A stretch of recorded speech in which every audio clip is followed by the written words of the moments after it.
தங்கலான் படத்தின் இசை வெளியீட்டு விழா சென்னையில் நடைபெற்றது.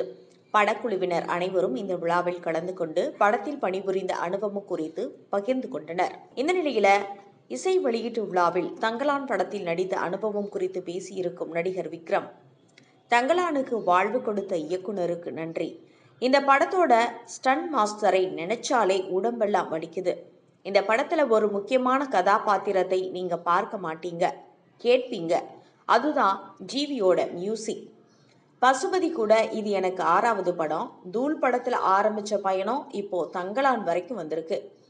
துருவ் கூட அவர் இப்போ நடிச்சிட்டு இருக்காரு. மாளவிகா ரொம்பவே கஷ்டப்பட்டு நடிச்சிருக்காங்க.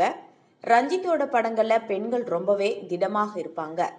நடிகர் டேனியல் கிட்ட ப்ரமோஷனை தாண்டி எங்க கூட முதல் நாள் முதல் காட்சிக்கு வாங்கன்னு கூப்பிட்டேன். அப்பதான் நாங்க இங்க எப்படி சினிமாவை கொண்டாடுறோம்னு தெரியும்னு சொன்னேன். ரஞ்சித் படமே ஓவிய மாதிரி தான் பண்ணியிருக்காரு. சேது, பிதாமகன், ராவணன், படத்தோட கஷ்டங்களை இந்த படத்தோட ஒப்பிடும்போது 8% கூட கிடையாது அப்படின்னு தான் சொல்லணும். சின்ன வயசுல சினிமா தான் வாழ்க்கைன்னு முடிவு பண்ணிட்டு அதுக்கப்புறமா படிக்கல. நாடகத்துல கூட சவாலான கதாபாத்திரங்களை தான் தேர்ந்தெடுத்து நடிப்பேன். கல்லூரி காலத்துல ஒரு நாடகத்துல நடிக்க எனக்கு வாய்ப்பு கிடைச்சிது. அந்த நாடகத்துல நடிச்சதும் பாராட்டுகளும் கிடைச்சிது. அன்னைக்கு என்னுடைய கால் உடைஞ்சிருச்சு. என்னால நடக்க முடியாதுன்னு சொல்லிட்டாங்க. ஆனா எனக்குள்ள நடிக்கணும்ன்ற வெறி இருந்துச்சு. அப்போ இரு கையில குச்சி வச்சுக்கிட்டு தான் 3 வருஷமா நடந்தேன்.